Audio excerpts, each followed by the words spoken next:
As far as the town of Under Junon goes, as you might expect, just like Calm, it's another massive expansion of the village that we see in original Final Fantasy VII. So in the original game, Under Junon is pretty much just like one wide panning camera angle of like a handful of homes and like a shop or two.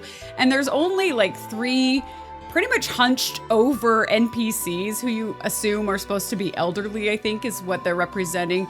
And you can talk to those NPCs. There's also a weapons shop, but there's no inn. There's like no giant, did you see the giant fishbone statue in the square? There's an inn. I don't know that you can like sleep in it. Well, there's an inn in Rebirth. There's not in the original. Oh, What I'm talking about is original. Yeah, you're right. You're right. In the original. Yeah, in Rebirth, the inn plays a big part, right? Mm-hmm. But in the original game, there's no inn. You do sleep in Under Junon, but you sleep in somebody's home when they invite you in. And that's actually something I really miss about like the old Final Fantasies is like, yes, there were inns, but often you would stay in people's houses. Like it was more personal. Because most of the Final Fantasies had some aspect of like, you wake up and you have amnesia and you're in some random person's house, right?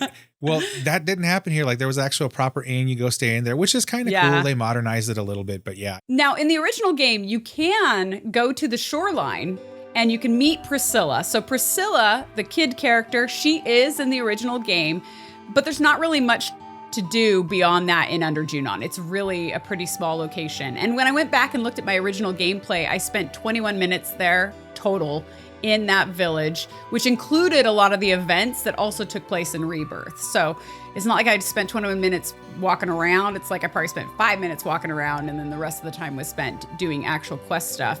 But conversely, just like how Calm was this like massive expansion of the original game, so is Under Junon. It still gives that impression that it's like this impoverished fishing village that has been taken advantage of by Shinra, but it has shops, there's like levels, and then just like Calm, there are people everywhere. And I love that about these reimagined games. I love the people everywhere. Mm-hmm. And one thing that I've come to notice and appreciate is that, did you notice that in every single town you visit in Rebirth, they tend to have their own band, like a musical performing band? I didn't notice that, but now that you bring it up.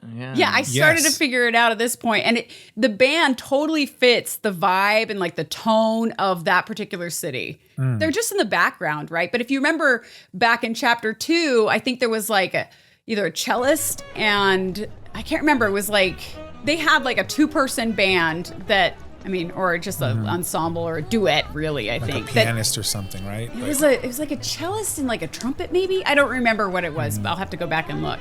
But it fit Calm. And in Under Junon, they have this musical band where the musicians are playing a banjo, a guitar, a fiddle, and an accordion, which makes perfect sense because they're trying to have like that Wild West theme. Yeah, it's like this kind of honky tonk, you know, it's awesome. I love that. And so I started really paying attention. So pay attention to the bands that are stationed in every city. And there's one in Upper Junon too. So it's sort of like a NPC version of like the orchestrion or the jukebox. Yeah, like a visual representation. Like we hear the music too. Yeah, but it totally fits the vibe. But that's one thing that Final Fantasy does so well is they know how to ace that kind of tone in every way. Mm-hmm. They get the visuals right. They use sound. They know how to make it all represent. Even the accents when they're talking. I ain't got the space to put y'all up. I will say, though, that the tone of Under Junon is much different in Rebirth than it is in the original game. So in Original 7, and this is common for Original 7, the town felt empty, but it also felt more sleepy with like, aside from Priscilla, those few NPCs in it were all really elderly. They're walking really slow. Whereas you go to Rebirth and there's a lot more people in Under Junon and the people have a lot more youth and they have a lot more spunk. And part of that is obviously due to the sheer technical ability to put a lot of NPCs in the scenes back then compared to now, but it's also due to what the NPCs are doing, right? So they're playing music, they're swimming in the ocean, right? They're working at the docks, taking care of businesses. And then of course they're even picketing at the Shinra elevators. Do you remember that? Which that's something especially that would not have been done in the original game Fishing Village. That scene could use a little bit more sound design finesse, but you know, small critique. Junon has no president!